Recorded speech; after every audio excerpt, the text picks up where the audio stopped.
नमस्कार दोस्तों, आज की कहानी एक मिस्टीरियस हिंदी स्टोरी है। तरंग और मिठास पति पत्नी दोनों अपनी ज़िंदगी नई नई शुरू करने वाले थे, क्योंकि उनकी नई नई शादी शुरू हुई थी और घूमने के लिए वो दिल्ली आए थे। असल में वो दोनों यूपी के रहने वाले थे और यूपी के कोई बहुत बड़े शहर के नहीं थे। और दिल्ली के बाज़ारों के बारे में उन्होंने बहुत कुछ सुन रखा था, घूमने के लिए बहुत सारी सुंदर जगहों के बारे में और शॉपिंग के बारे में भी। उस समय यूपी के उस शहर में जहाँ वो रहते थे उतनी सुविधाएं नहीं थी शॉपिंग की, और दिल्ली आना उनके लिए किसी सपने के जैसा ही था। दिल्ली आकर उन्होंने सबसे पहले होटल में रूम बुक कर लिया और वहाँ से वो लोग घूमने के लिए निकल गए। घूमने के बाद उन्होंने सोचा चलो कुछ मीठा खाया जाता है, और फिर दुकान में पहुंचे। वहाँ पे उन्होंने चाट पापड़ी, थोड़ी मिठाइयाँ और स्वाद भरे गोलगप्पे खाए। दिल्ली का स्वाद बड़ा ही अनोखा था, जो उन्होंने पहली बार चखा था, पर उन्हें बहुत ही ज़्यादा मज़ा आ रहा था। और सबसे ज़्यादा मज़ा आ रहा था दिल्ली की शॉपिंग करने में, खास करके शॉपिंग वाली जगहों पे। ऐसे ही दिल्ली के बाजारों में घूमते हुए एक बड़े से बाजार में जाने के बाद उन्हें पुराने शॉल स्वेटर चिल्लाते हुए लोग दिखाई दिए, जो लोग सामान बेचते हैं। ऐसे ही वो बोल रहे थे कि पुराने शॉल स्वेटर जैकेट ले लो। और सारे शॉल जैकेट ऐसे नहीं थे कि वो देखने में पुराने हो गए हो, वो सारे बिल्कुल नए दिख रहे थे, पर उनका दाम बहुत ही ज़्यादा कम था। और इतना कम दाम सुन के मिठास तो बहुत ही भौचक्की हो गई, और उसको एक शॉल बहुत ही ज़्यादा पसंद आ रही थी। और वो तरंग से कहती है, प्लीज़ तरंग, मेरे लिए शॉल खरीदो ना। तरंग ने कहा, हाँ हाँ क्यों नहीं मेम साहब, आप ही के लिए तो हाजिर है आपका ये गुलाम। तरंग ने मिठास के लिए वो शॉल तो खरीद ली, पर पता नहीं क्यों तरंग के दिल में एक अजीब सी चुभन मच गई। उसने सोचा काश कि मैंने ये शॉल नहीं खरीदी होती, पर मिठास को बुरा लग जाएगा, और हमारी नई नई शादी है। मिठास ने पहली बार मुझसे कुछ मांगा है, और मैंने अगर उसे वो भी नहीं दिलाया तो शायद उसका दिल टूट जाएगा। पर तरंग को ये अच्छा नहीं लग रहा था। पता नहीं क्यों उस शॉल को लेकर तरंग के दिल में अजीब सी बातें उछाले मारने लगी थी।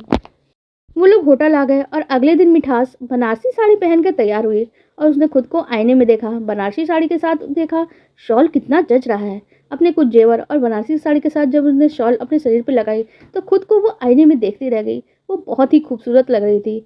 उस सब के बीच तरंग अचानक आया और उसे पीछे से गले लगा लिया, पर उसे गले लगाते ही तरंग को ऐसा लगा मिठास ने उसे जैसे धक्का मार के गिरा दिया। तरंग बोलता है, अरे इसमें नाराज होने की क्या बात है, तुम तैयार हो रही थी, तुम्हें खूबसूरत से देख के मेरा मन मचल गया तुम्हें गले लगाने के लिए। मिठास ने कहा, पर मैंने कहाँ बुरा माना, तुम तो खुद ही पीछे हट गए। तब तरंग ने कहा, अरे तुमने ही तो मुझे धक्का मारा है। मिठास ने कहा, मैं भला क्यों धक्का मारने लगी, तुम तो मेरी पहली पसंद हो, और मैं तुम्हें धक्का मार के क्यों गिराऊंगी। और इतना बोल के मिठास हंसने लगी। तरंग को पहली बार एक बात अजीब लगी, क्योंकि मिठास हंस तो रही थी, पर उसकी हंसी में वो खनक नहीं थी जो हमेशा उसकी खनक में रहती थी, बल्कि जो मिठास की वो हंसी थी, ऐसा लग रहा था जैसे वो किसी का मजाक उड़ा रही हो। मिठास की वो आवाज़ तो अपनी थी, लेकिन उस आवाज़ में जो खनक जो मिठास की नेचुरल हंसी में होती थी वो नहीं थी।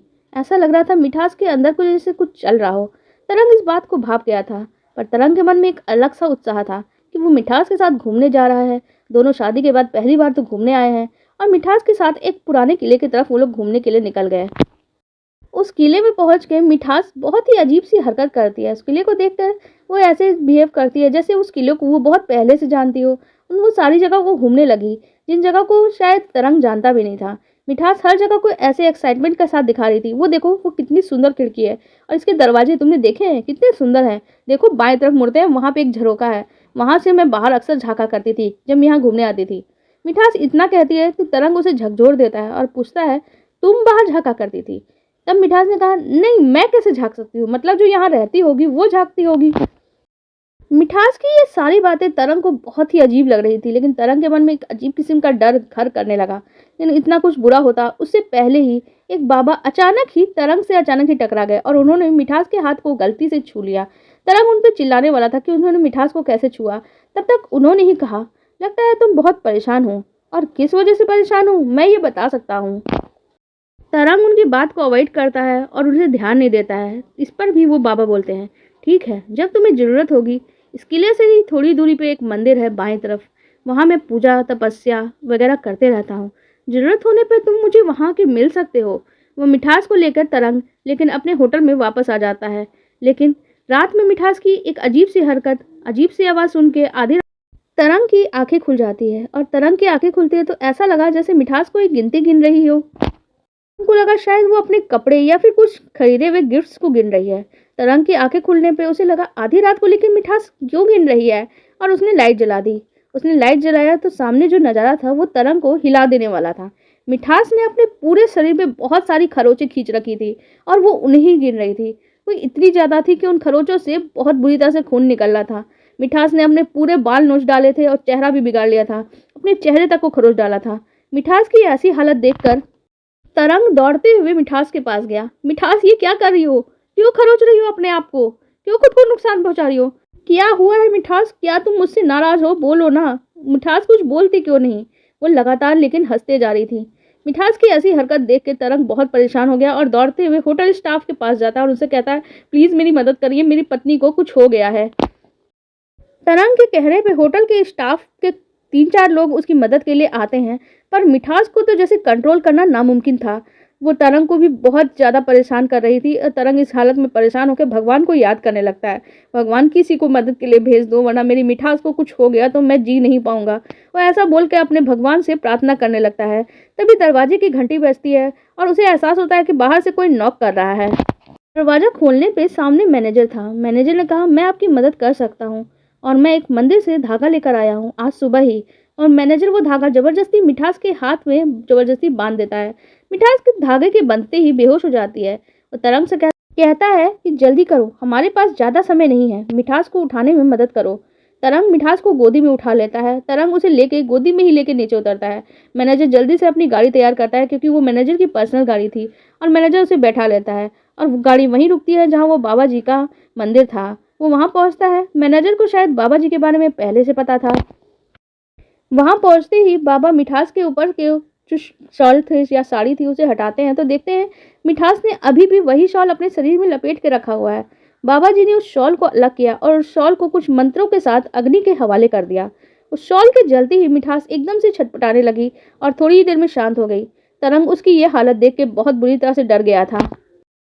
तरंग से बाबा जी कहते हैं, ये एक अतृप्त आत्मा का शॉल था, उसकी मृत्यु असमय हो गई थी, शायद ये उसका पसंदीदा सामान था।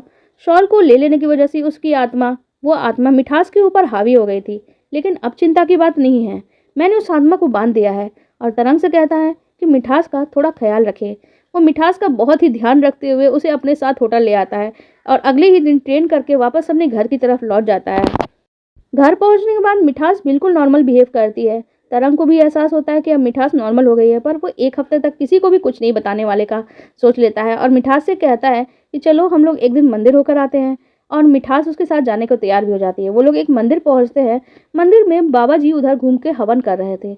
बाबा जी की तरफ आके तरंग ने उन्हें हाथ जोड़ा, पर अचानक उसकी नज़र बाबा जी के चेहरे पे जाती है, तो उन्हें देखते ही भौचक्का हो जाता है और बोलता है, अरे आप यहाँ कैसे आ गए बाबा? आप तो दिल्ली में थे, वो जो किले के पीछे मंदिर था वहां पर।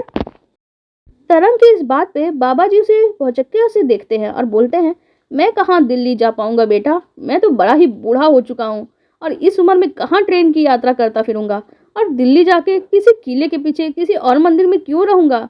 मैं बचपन से इसी मंदिर में पला बड़ा हूँ, यहीं के पुजारी का बेटा हूँ, यहाँ पे से ही मैं अपनी अंतिम यात्रा भी देखूंगा।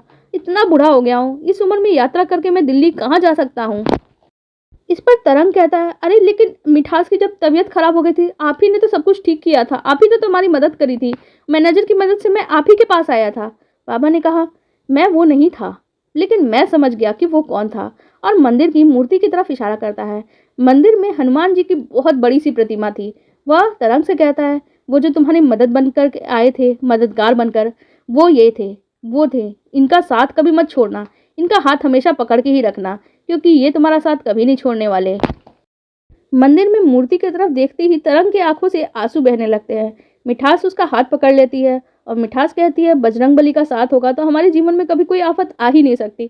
मैं वैसे भी भगवान की पूजा बचपन से करते आई हूँ, और भगवान हनुमान जी की पूजा तो बचपन से मैं हनुमान चालीसा भी पढ़ती आई हूँ, इसीलिए शायद उन्होंने बिना कहे बिन मांगे मेरी मदद कर दी, वरना ना जाने मेरे साथ क्या हो जाता। इतना कह के वो तरंग के पास कंधे पे उसके सिर टिका के आंसुओं को अपने गिरने छोड़ देती है। वैसे आप लोगों को ये कहानी कैसी लगी कमेंट सेक्शन में जरूर बताइएगा। साथ ही वीडियो को लाइक और हमारे चैनल को सब्सक्राइब करते हुए हनुमान जी का एक जयकारा जरूर लगा दीजिएगा। धन्यवाद।